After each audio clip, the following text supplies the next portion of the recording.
Hello കൂട്ടുകാരെ, അപ്പോൾ ഇതാ ഞാൻ ഇന്നൊരു പുതിയ വീഡിയോ ആയി വന്നിരിക്കുന്നു. വീട്ടിലെ ഹോയ ഫ്ലവർ ചെയ്തു.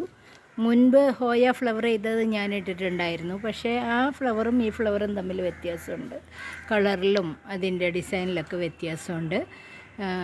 നേരത്തെ ഉള്ളതിലൊരു ലൈറ്റ് പിങ്ക് ഷെയ്ഡിനകത്ത് ഒരു ഡാർക്ക് ബ്രൗൺ ആയിരുന്നു ഫ്ലവറെങ്കിൽ, ഇത് വന്നിട്ട് കണ്ടു. ഇപ്പോൾ ഇതൊരു ഒരു ലൈറ്റ് ബ്രൗൺ ഷെയ്ഡിലുള്ള ഫ്ലവറാണ് വന്നിരിക്കുന്നത്. അപ്പോൾ ഇത് അടുത്ത ഫ്ലവർ മൂന്നാമത്തെ ബഞ്ച് വിരിയാനായിട്ട് നിൽക്കുന്നു. അപ്പോൾ ഇതാണ് നമ്മുടെ ഹോയയുടെ വിശേഷം. പുതിയതായിട്ട് വെച്ചത് ആണ് എന്ന് വെച്ചാൽ, ആദ്യം ഒരു ഹോയ പ്ലാന്റ് ഉണ്ടായിരുന്നുള്ളൂ. ഒരു ചെറിയൊരു പ്ലാന്റ് ആയിരുന്നു. അതിപ്പോൾ ഏതാണ്ട് ഡാമേജൊക്കെ ആയി തുടങ്ങി. ഇതാണത്. ഈ ഒരു ചെടിയാണ്. അത് മുകളിൽ വെച്ചിട്ടുണ്ടായിരുന്നു, ഹാങ് ചെയ്തിട്ടിരിക്കുകയായിരുന്നു.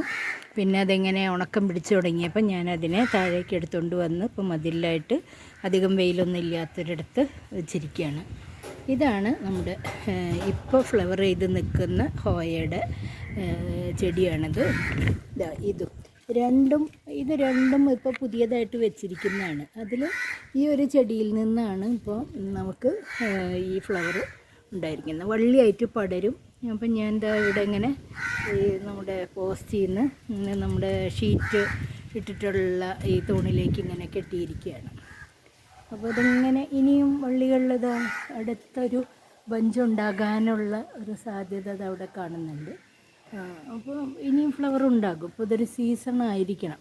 ഇപ്പം നമ്മൾ ഒരു യാത്രയൊക്കെ കഴിഞ്ഞ് വീട്ടിലില്ലാതിരുന്ന സമയത്താണ് എൻ്റെ ചെടിയൊക്കെ ഡാമേജ് ആയത്. ഇത് കുറച്ച് എന്താ പറയുക, ഷെയ്ഡിലിരുന്നത് കൊണ്ട് ഈ രണ്ട് ചെടിയും ഡാമേജ് ആയില്ല. അതേസമയം ഇത് നല്ല വെയിലത്ത് കിടന്നിരുന്നതാണ്.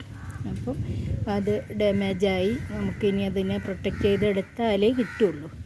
അപ്പോൾ അങ്ങനെ ഇപ്പോൾ ഈ പുതിയതായി വാങ്ങിച്ച ഈ ചെടിയിൽ, പുതിയതായി എന്ന് പറഞ്ഞാലും ഒരു വർഷത്തോളമായിട്ടോ, മറ്റേത് 2-3 വർഷം പഴകിയ ചെടിയാണ്. നമ്മൾ ലൈറ്റ് പിങ്ക് ഷെയ്ഡിൽ ഫ്ലവർ ചെയ്തിരുന്ന ഹോയ. അപ്പോൾ ഇതിനകത്ത് ഇതുപോലെ ഫ്ലവറുകൾ പിടിച്ചത് ആദ്യമായിട്ടാണ്. ഇതിന് മുൻപ് ഒരു ഫ്ലവർ ഉണ്ടായി, പക്ഷേ അന്ന് ഇത്രയൊന്നും ചെടി ഡെവലപ്പായിരുന്നില്ല. ഇപ്പോൾ ചെടി രണ്ടും നന്നായിട്ട് വന്നിട്ടുണ്ട്. ഇതിൽ നിന്ന് നല്ല പടർപ്പുകളും പോയിട്ടുണ്ട്. അപ്പോൾ നമുക്കിന്ന് അതൊരു സന്തോഷമുള്ള ദിവസമാണ്. ഹോയ 2-3 ദിവസമായി കാണുന്ന പല ഡെവലപ്മെൻറ്റ്സ്. അപ്പോൾ ഇന്ന് എന്തായാലും 2 ഫ്ലവറും വിരിഞ്ഞതുകൊണ്ടാണ് ഞാനെടുത്തത്. ഇത് മൂന്നാമത്തെ ബഞ്ച് വിരിയാനുള്ളൊരു ഒരുക്കത്തിലാണ്. ഉണ്ടോ? അപ്പോൾ ഇതൊക്കെയാണ് നമ്മുടെ സന്തോഷങ്ങൾ. നമ്മൾ നട്ട് നനച്ചുണ്ടാക്കുന്ന ചെടികളിൽ നമ്മുടെ വളപ്രയോഗം കൊണ്ടൊക്കെ ഇതുപോലെ ഫ്ലവർ ചെയ്യുമ്പോൾ കിട്ടുന്ന നമ്മുടെ സന്തോഷം. അപ്പോൾ ഹോയ പ്ലാന്റ് ആണ് ഇത്.